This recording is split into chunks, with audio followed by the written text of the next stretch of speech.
What's up, guys? Your boy is back, and sorry, life's kind of gotten in the way and all that stuff. But in this episode today, we are going to be going over how to source quality early stage startups.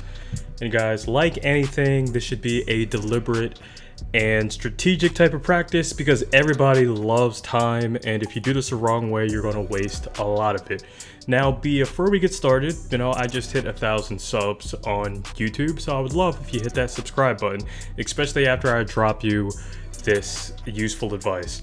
Now, what is deal sourcing, right? So this is essentially finding new early stage startups that could be a potential home run hitter in investment. Now, that doesn't matter if you're a scout, a VC associate, or somebody just doing this on the side.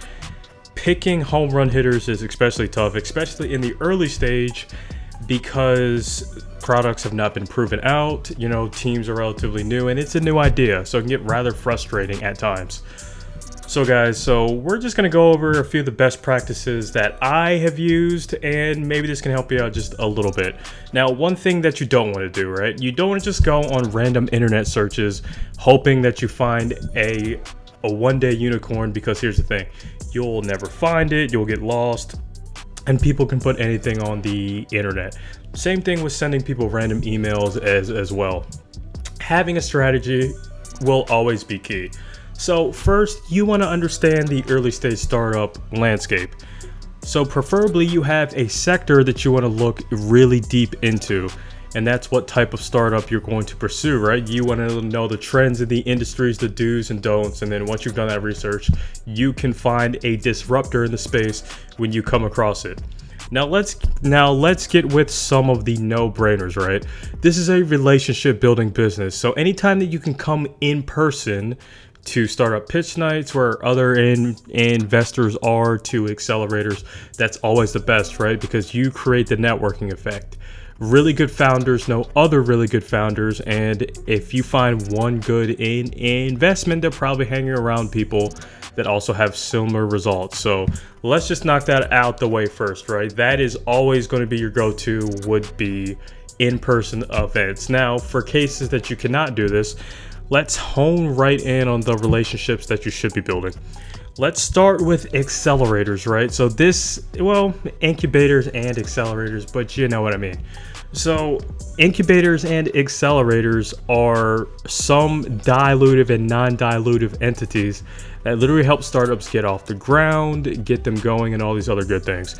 Now, not all accelerators are built the same, but you can normally not go wrong by building relationships with some of the bigger ones, like your Techstars, with your YC, with your Mass Challenge, and all these other things. So it might be worth reaching out to the program managers or getting involved and just telling them that you're looking for quality deal flow to pass on to investors, because that's what these companies are essentially trying to do, especially when they graduate these type of programs. Now, this next piece of advice I'm going to give you is maybe a better way to the email paradox that I kind of mentioned in the beginning. But when it comes to email lists and databases, I think the databases can be a good thing if you narrow your search. Now, there's a lot of good ones out there. You can go on the internet and see what other big venture capitalists put in their newsletters.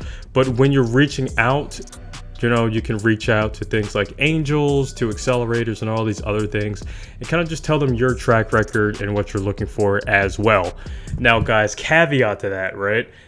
Just like accelerators, all these angel groups or angel investor groups and things like special purpose vehicles and angel list are not all built the same. But fortunately, you can look into the history and the performance of these entities. For example, I'll just give you an example. I live in Texas. God bless the Lone Star State. There's a really good angel group called the Central Texas Angel Group, CTAN. Now, they have a track record just from angel investment checks of almost $100 million in capital deployed, and their startups having really good traction. Now, if that is something I would go for, I wouldn't go for some angel group in the middle of North Dakota that has put maybe a little bit of money into startups and the startup's gone to failing. A simple internet search you can really help screen, and normally if they have a lot of capital deployed and a lot of investments that have at least gone on to other funding rounds, that's normally a really good way to go about it. So guys, now that we knocked that out the way, and I guess the last thing though, yeah, so angel groups are angel and investing groups, operate like a venture capital firm. They're just missing, a lot of the bigger parts that turns into like fund one and fund two. So there's a lot of good ones out there. So I guess I'm just gonna like shotgun these because honestly, I've done every trick under the book here. Next thing you want to do as well is that maybe you want to go to what's called the emerging managers, right? And these are people that are just starting out their fund ones and fund twos.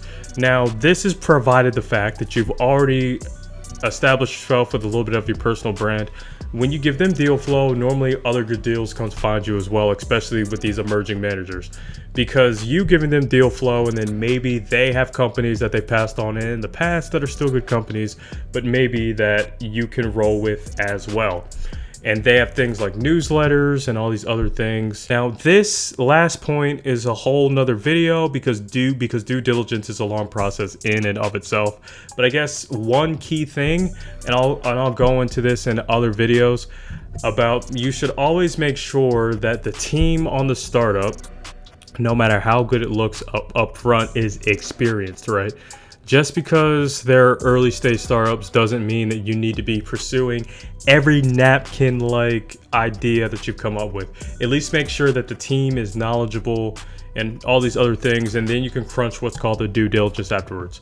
So guys, yeah, I know this was kind of like mind vomit, but I just really had to get this off my mind. So if this was helpful, guys, stay tuned on the next one. Hit that sub, just hit 1,000, and I'll see you in the next one.